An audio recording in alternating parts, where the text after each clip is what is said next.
I can't quite contain or explain my evil ways. What is up, everybody? Enderheart here with another episode of Gravity Falls fanfiction reading. With another Gravity... I messed up that intro there. With another episode... with another Gravity Falls fanfiction reading. This episode, we will be reading Cipher Secret again. This has been a very good fanfiction. And, as you realize, I did not make a Cipher Secret video yesterday. I have a very legitimate reason. It was really late. My mom was yelling. Literally yelling.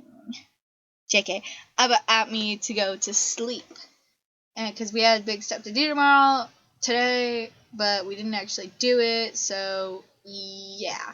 And my internet just went out, even though I have the entire fanfiction right here, and I hope it doesn't screw me over. Okay, let's go. Good, because he won't stop messaging. It says it's 2:30 a.m. in the United States. It's not true. It's only 1. Okay, it's 1 in the morning reading fanfictions out loud. I'm stupid. Anyway. Bill, Dipper growled. Dana slowly approached the chip that read what was... I'm sorry. I just had a panic attack before starting reading this stuff. Okay. Dana slowly approached the chip to read what was written on it. After reading the word cipher, she understood why Dipper was so angry. He thought Bill had caused all of this, with Beatrice and Kinesi's help. Maybe that was partly too, because there weren't many people and demons around the world with the surname Cipher. But it would be just a misunderstanding. But it could be just a misunderstanding, couldn't it? Maybe it was someone else, or maybe not. But why did this matter so much? They passed the test. We passed the test, more or less. But Dana thought, why would he do this? What would he accomplish doing this? And more important, what was the A written in front of the name? I knew it! I knew he was behind this, Dipper growled. I knew it! I knew he was behind this, Dipper growled once more. Then something else fell off his head, but it was softer than the chip. It was his hat. Oh. You let this fall, as I've said, smiling. From a tree, he was observing them. It seems like everything's crazy here.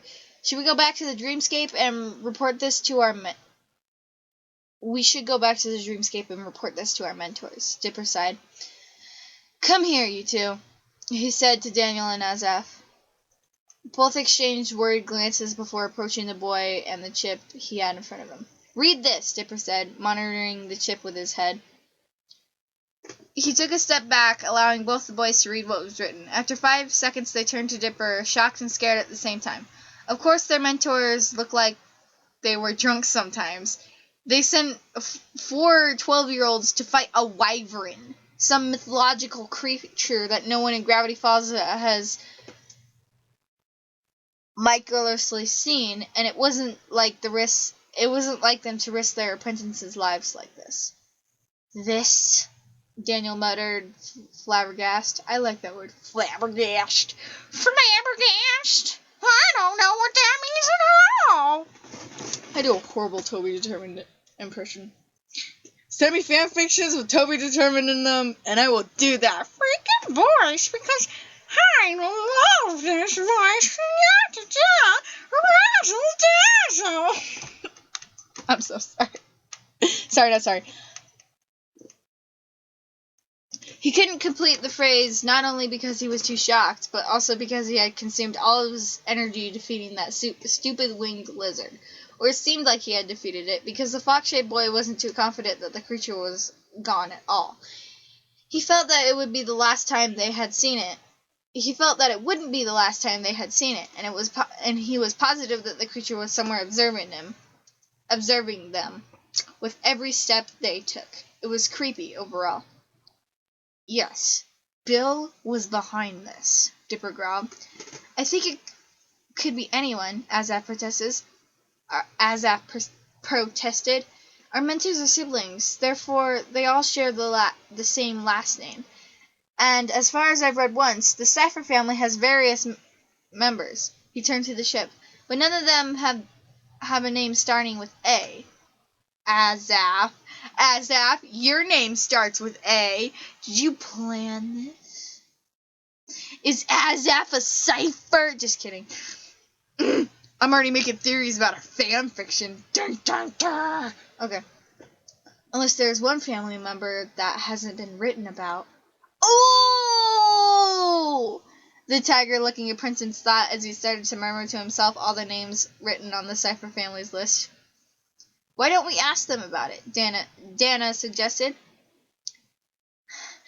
I was going to suggest that, Daniel retorted. Why don't we all ask them about it? He repeated. Dana rolled his eyes. Okay, then we better go fast. Better go faster, faster. Sorry. I'm sorry. That was not intentional at all. Okay, we better go fast. Dipper let his hat fall on the floor. And grabbed the chip, making it float with his physical powers. Carefully putting it inside his hat. Then he put his hat back on his head and nodded. Let's go. Dipper couldn't care less if they did it because it was a mission or because he was threatened or whatever. But Bill shouldn't have done that because that was ridiculously dangerous. He could have died. Dana could have died. The whole town could have died. What? Just kidding. JK, baby. They started to run as fast as they could, Dana running behind them, watching Dipper carefully. She slowly approached them. Dana wanted to say the words she had been planning to tell him. Oh, is this a freaking another love story? I'm already in the... I just spat all over my face. Okay. She had been planning to tell him, but they seemed to be stuck in her throat. She stuttered for a few seconds until she forced the words out. Oh, okay. This is fine. It's not no love crap. Until she forced the words out, though they came a little shaky. Dipper, I wanted to say thanks for saving me early. I didn't have the time to thank you. Dipper looked at her and smiled a little. Sure, that's what comrades do, right?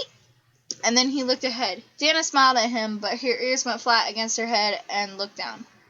Yeah, comrades, she murmured, hoping Dipper hadn't heard anything. But he's a wolf. He can hear everything. Dirt. She has feelings for Dipper. That I don't agree with. When they reached another clearing, bigger than the other, they stopped. Azaf looked confused as he looked around. I don't understand.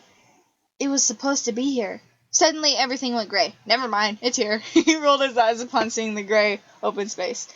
They saw 3 lights glowing in front of them. Before said lights took the shapes of a triangle, a circle, and a square. Those were their mentors, Bill, Beatrice, and Kinessi. In order, of course. So Bill's the oldest, I think.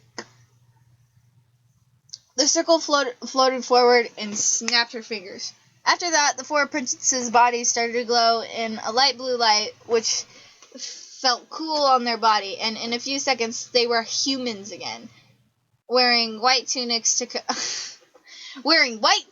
cover themselves. Kinessi snapped his fingers, and each one's clothes were in their hands. Dipper touched his vest to check if the journal was still there. He was surprised that it was. Oh, you're back already? Did you have fun? Bill asked. Dipper growled at him.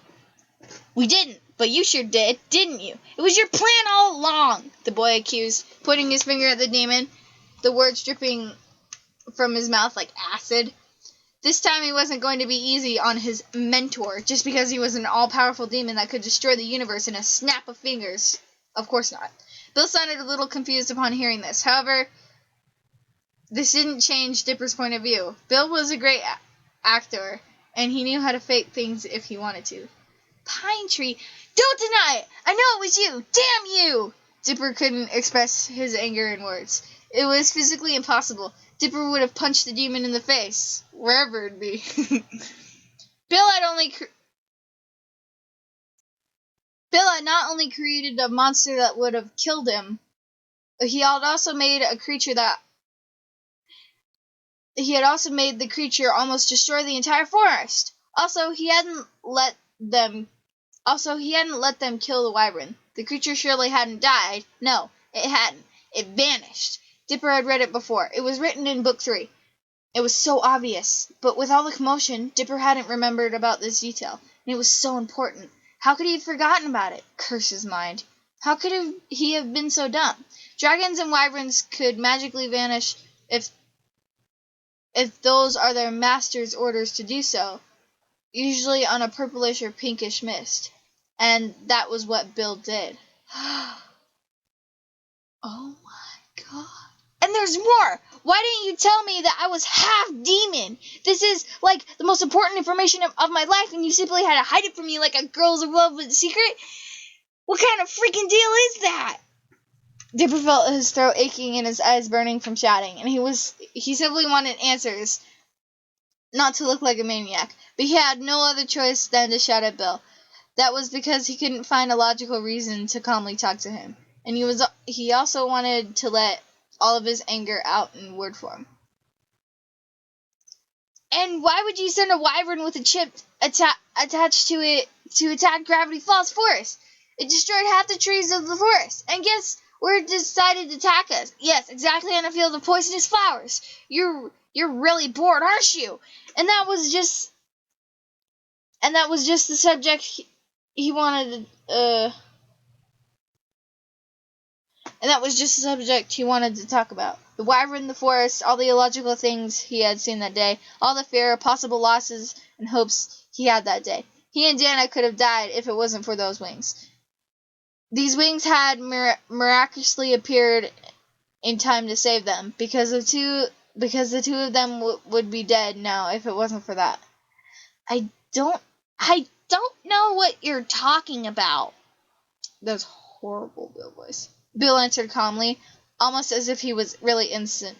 But you need to calm down, Pine Tree. Don't play dumb with me, Dipper growled, with his unbearable feeling of hatred, a feeling that he didn't want to have. But he couldn't deny that he felt this way. He felt betrayed. He felt unhappy. Why did he feel so guilty about this? His eyes were burning. He felt like he could barely stand. Kinesi's hand started to glow white, as if he was preparing to attack if he did one wrong move. Dipper almost felt like the real threat there instead of Bill, but it wasn't going to ease up. Dipper, calm down. You need to relax, Azaf suggested. Don't tell me what to do! Dipper retorted to Azaf harshly, anger taking over him, blinding him. What was happening to him anyway? Dipper's anger was so intense that he couldn't control what he was saying, unless it wasn't him that was saying it. Then the boy turned to Bill. The triangle's single eye showed many things: confusion, anger, and even fear. How did Dipper, a single 12-year-old boy, scare an all-powerful, pure-blood demon like this? It was so unnatural that Dipper feared himself for that. He felt so angry, but he felt so sad at the same time. He felt so lonely being angry at Bill when everyone was trying to calm him down. Explain this! Taking off his hat, he threw the chip across the forest, not even caring about being gentle that he could have destroyed the chip. The pine trees around him began to shake, as if trying to warn them about any danger, but the whole place faded before the whole place faded to a pitch black color. They were in the mindscape again. Bill grabbed the chip in midair and analyzed it. So, can you still deny it? Dipper asked one more time, but calmer this time. He had won the game. He had beat Cipher. He had beat Cipher at his own game, and that was the game. And that was game over for him. Oh, that was game over for him, or so he thought. Bill's single eye widened. What? This can't be. He shuddered, letting the chip fall to the floor. Not even once Dipper had seen Bill stutter so hard. Dipper supposed this couldn't be good. What now? Daniel asked. Bill turned to him, narrowing his eyes. Look, this is nothing important right now. I do not want to talk about it. This is all just some sort of joke, okay? I'm sorry for attacking you guys with a dragon, but this subject dies here. Just stay out of trouble. This is the end of our conversation. And then, in a snap of fingers, he was gone. Dipper raised an eyebrow at the strange behavior. Bill had never acted like that. As if he was hiding something that couldn't be good. First, because he had actually confessed that he had created the wyvern, which couldn't be true. Second, because he changed the subject too quickly. Kinesia and Beatrice exchanged glances before the circle went to grab the same chip that Bill had let fall. Oh no, she muttered. Without warning, Kinesia snatched the chip from her hands and analyzed it deeper, knowing he'd be able to recognize anything faster than his sister anyway. Thank you for being so polite, Bee commented sarcastically. Keen rolled his one eye, and then proceeded to reading the chip, ignoring the circle completely. But that's impossible! Kinesia protested. His color changed from a dark pink to a light one. He had paled. I sealed him with a banishment spell, did I not? How is that even true? Dipper and the others felt the demon's indication, but they were also too confused to understand what was truly happening. They all wanted answers. And this chit-chat was leading them nowhere. The other three apprentices, Dana, Daniel, and Azaf, also hated when their mentors kept secrets from them and excluded them from important conversations. How? We have to accept our fate, brother, Bee said, looking directly into his one eyes. She had put a hand on his back as if that was a comforting act. He is back.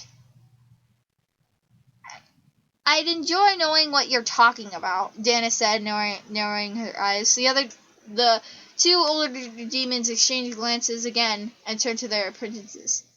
What Dana means is, who are you talking about? Daniel asked a little more politely as he nudged his sister. Kinesia approached them as his color returned to a normal, dark pink. Before he spoke. His words were slow, though shaky, almost worried, but calm at the same time. It echoed through the mindscape like a cave. And it was also echoed through the apprentices' minds. It is Bill's son. He has escaped.